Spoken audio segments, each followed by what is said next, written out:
inside politics, sports, football. It converges, and it couldn't have converged at a better time. The dreaded Pittsburgh Steelers are taking on the New England Patriots. I better not say dreaded because of the guy that's on the line. He is Pat Rooney, Clemson University BA, Villanova, Lehigh, a representative from the Florida House from 2010 to 2016. He's FAU Honors College. We got a lot to talk about with Pat in addition to the matchup that's coming up. He's more importantly the president of the Palm Beach County Golf Association and the American Bar Association. Pat Rooney, which one is more important to you, the American Bar Association or the Palm Beach County Golf Association? Oh, I'm going Golf Association, Rick. Sports has been a big part of my life. Golf in particular, since I was a little kid, one of the things that really helped me and my dad and our relationship as we, went along in this life's journey. And I've been part of the Golf Association now for, almost 20 years. So that's much more important than something, with the lawyers and falling asleep. And there you go, ladies and gentlemen. And I also have seen him on the golf course, and he has a lot to be proud of with that swing. He's kind of a lanky dude, but, the Rooneys get things done, as we know. So before we get into some of the other important issues about the rest of your life, obviously the Rooneys and the Steelers are inevitably and irrevocably linked as a brand, not only in Pittsburgh, but in the NFL. So will you first describe the considerable and ever-diverse Rooney family tree for us? That is a tough question to answer, Rick, but I will say this. If your name is Art or Dan, you've got some link to the Rooney family. I think researching it myself, I think there's 5 or 6 sets of Arts or Dans going back to the 1800s in Ireland and Scotland where, my ancestors came from. So basically, in a real quick nutshell, my Uncle Dan is the oldest of 5 brothers. My grandfather, Art, started the team in 1933. And then Dan, Art Jr., Tim, and then my dad, Pat and John, are twins. They're the 2 youngest. So there's 5 brothers. And like I said, if your name's Art or Dan, then your chances are very good that you're somewhere in the Rooney family. Ladies and gentlemen, do you get that? Is there a pecking order, by the way, of older Rooney siblings and younger Rooney siblings where you sit in the suite, who gets the right tickets, who gets to yell the loudest? How does that all work around the Thanksgiving table? Well, in the old days, yes. If you were the oldest Rooney male, then that gave you some level of prestige. But since we've been, for estate reasons, have been divesting. Some of the brothers have been, selling off their portions of the team, their ownership portions of the team. That's pretty much gone out the window. Now you're kind of on your own. If you want to get tickets or field passes or anything like that, you almost have to go through the regular procedures that anybody else would want to get those things. So one of the unfortunate things with the way estates work now is that because we've had to eliminate a lot of our interest in the team, at least my family and 4 of the other 5 families, you don't have those perks like you used to. But there's still a slight bit of prestige that you get from being one of the oldest, but not as much as like it used to be. It is ironic. A lot of the audience will be Patriot-related audience, and the Crafts have insinuated in a positive way themselves into New England sports lore because of what they've done and how they've done it. Looking back as a member of one of the older patriarchal families of the NFL, what do you think of the job that the Crafts have done in resurrecting the Patriots? No, I mean, it's just been unbelievable. I mean, that team, if you remember, I'm sure, Rick, going back years when it was the Sullivans and then Victor Keim, I think, took it over after them. They were just a team, that was, they'd have some decent years every once in a while, but then there'd be periods of just mediocrity, if not outright bad play and bad personnel decisions and things like that. And when Mr. Kraft came in and took over the ownership of that team, he brought a different philosophy. And I remember one of the stories being he used to go down, sort of like into the end zone area and greet the fans before games. And I remember a clip, I think it was on NFL Films, of a guy just basically telling him, a fan, that, the intercom system was terrible and they couldn't really hear the announcements or the players' names or whatever. And I remember Kraft, actually listening to that guy, and then the next shot was them doing something with the public announcing system there to fix that. And you need that kind of a hands-on type of guy for a franchise like that was just kind of, again, muddled in mediocrity for a long time. And to have that mindset, I think, especially over the years, just shows, that the dedication that Mr. Kraft had to that team, but to the fans, to the organization as a whole. And that's how you start a championship-type team, is from the ground up, with everybody, grounds crew, people selling the popcorn, parking vendors, everything, goes into it. And I think that's what Mr. Kraft has been able to do with such success there, is build that from the ground up. And now you've had a run of almost 16, 17 years, which is unprecedented in the NFL, of success. And that really started with him and how he decided from day one that things were going to be run there. And it's just been reflective over these last 17 years of success. Well, Pat Rooney, it sounds pretty similar to what your family's mantra has been with the Steelers ever since Patriarch Art bought the team in 1933, and then Dan. It's fans first, it's fans last, and fans in the middle. And the Steelers have done an incredible job of building that brand in Western Pennsylvania and also around the world. They're one of the top teams in Mexico, one of the top teams around the world, not only the terrible towels, but the history and legacy of the 70s and beyond. What's the one thing you can point to that got that done? I think it was, starting with my grandfather, I think it was just a personal touch, the ability for him to connect with what everybody, calls the quote-unquote common man, which I think my grandfather wouldn't know what you were talking about because he viewed himself as a common man. When he started his real job, which initially was working in a steel mill, and he made it half of a day and was sweating and dirty and filthy and just said to himself, even though his father and his grandfather before him, that's what they were doing, he just made it a point for himself that was not the life he was going to lead. And he got involved in different interests, including boxing, promoting, and things like that. But sports was ultimately what he was most interested in. He was a amateur football player, baseball player, boxer. He made the Olympic team in 1920. He didn't ultimately go. But he was a man, a real Renaissance type person. He had a lot of interests, but he knew what he didn't want to do, and that was, work in a steel mill. So he always had that ability. He did not come from a silver spoon background or anything like that, and he had the ability to relate to people and sort of understand what they were going through, understood what hard times were, and just was able throughout his life to be able to connect to not just presidents and princes and people of high stature in society, but was much more able to relate to the common person.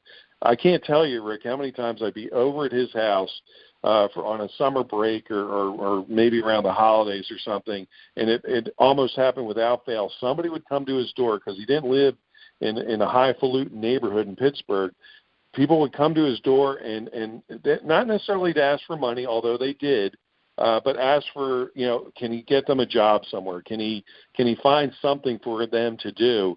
And my grandfather every time would either find something, he'd say, let me get back to you, and he'd write it down and make sure that he'd follow up on that. And that was just sort of his core value system that, if he was put in a position to help people, he would do it, and that resonated.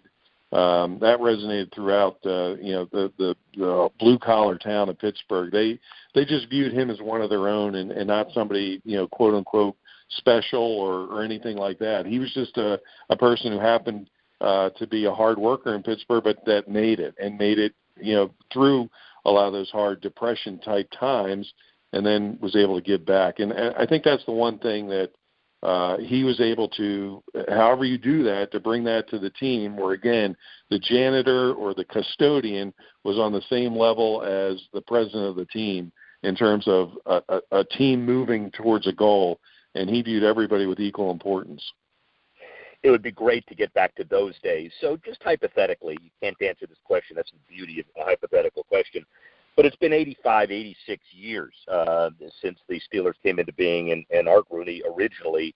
What do you think Art and maybe Dan now would think about the Patriots' 17-year dynasty? Is it a, boy, they look like we used to look as far as off-field, performing better than on the field that the Steelers did for 30, 40, 50 years, but that it's a great opportunity, it's a great deal, or would there be a little bit of, hey, how about the old guys like the Bears or the Giants? We were real football, and these are kind of Johnny-come-latelys. There's a little bit in between.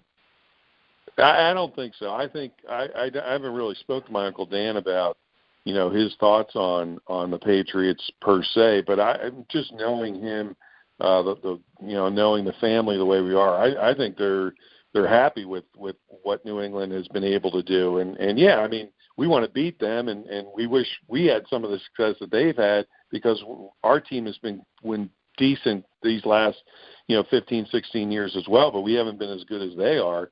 So there might be a little bit of that competitiveness, but that's my Uncle Dan took the same philosophy that my grandfather did. What he viewed everything as, is this good for the league? Is it good for the league as a whole that the Patriots are so good? And I think he, without question, would say yes, and for a couple of reasons. Because there's a lot of people that like the Patriots. There's a lot of people from Boston, just like in Pittsburgh, that have left the New England area and they've moved to Arizona, or they've moved to Florida, they've moved somewhere else, but they've kept that allegiance to New England, and that sort of has spread to other parts of the country. And I think my uncle would say that's good for the league.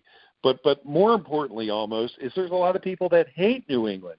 They're like Duke or the Yankees or, teams that have been so good for so long, and you're getting sick of seeing Tom Brady on commercials and in movies and everywhere else and winning all the time. But that's good, Rick. That's you good. Forgot Alabama. We'll put Alabama up until we'll get a week to that. ago. We'll get to that. But that love-hate relationship with a team is actually, I think, a good thing for the league, because it polarizes people, and you get into arguments and stuff, but it's all good fun. But I think ultimately those types of dynasties are really good for the league, because people ultimately want to beat them or overcome them, and then then you go on to the next one. But I absolutely think my uncle couldn't be happier in one way that the Patriots are successful. Now, he wants to beat them, don't get me wrong, but at the same time, it's good for the league what the Patriots have been able to do. The final question about the history of the NFL, but I think people all over the country ought to know this. Does your family look back, the Rooney family, at a sense of pride, as they should, along with the Hallises and the Maras and Green Bay and the Fords, that you really made the league, that if there wasn't the fateful all for one and one for all in the late 50s and early 60s about sharing television money, there probably wouldn't be an NFL. Certainly wouldn't be Green Bay Packers, but it wouldn't be the NFL as strong as it is today, with franchises approaching $2 billion. And your family played a significant role in that. How does it make you feel? Well, I think, I do. I have sort of talked to my uncle a little bit about this, and my dad, who was around during those times in the really in the 40s and 50s, when my dad and my uncle were just young kids, teenagers. But in those days, Rick, the NFL wasn't even a second class league of something.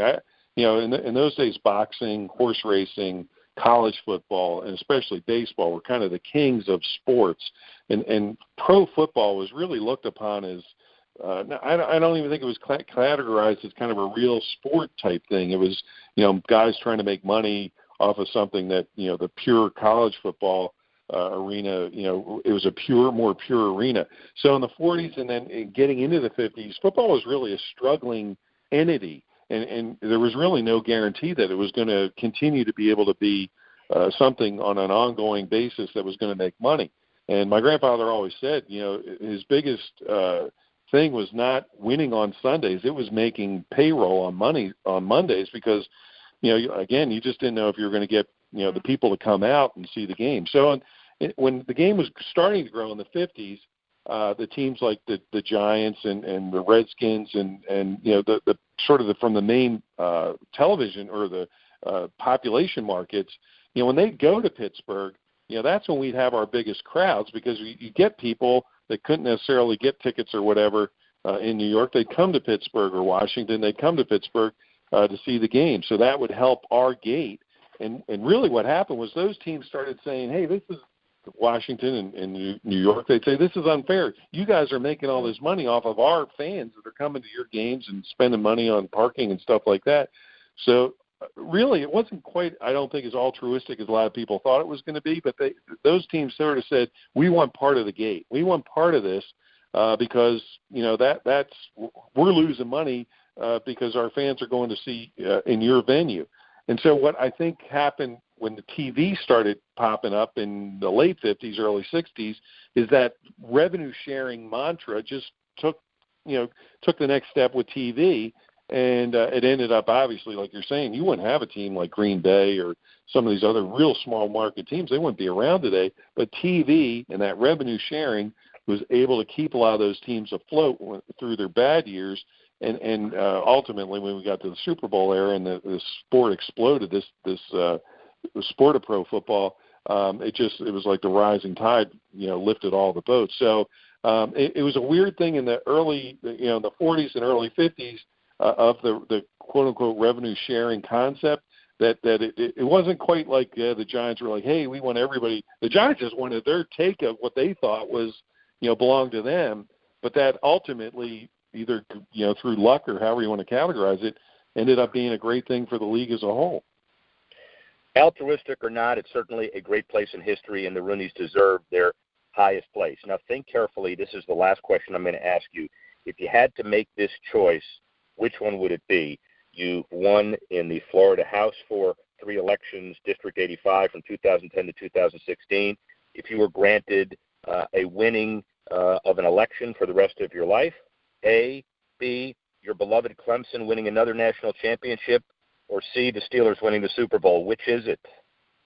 Oh boy, that is a tough one. I mean, you can throw the election one out. I got my fill of that for the 6 years. But the Clemson was really special only because I got there in '82, so I missed the championship year in '81 by a year, and then we went on probation, probably because of what we did to get to the championship in '81. So for the 4 years I was there, we were basically on probation. We couldn't go to any bowl games or any of that kind of stuff. So this last week was really special because my kids are now getting a little bit older and they know that, I take pride in coming and going to Clemson and all that kind of stuff. But, just strictly for, my family as a whole, Rick, I'd have to say if we could get in another Super Bowl, and I don't want to sound, as my dad would say, hoggy, because, we're fortunate enough to have 6 already, but those are just such special times when you can go with your family to the game, and if they're lucky enough to win the game,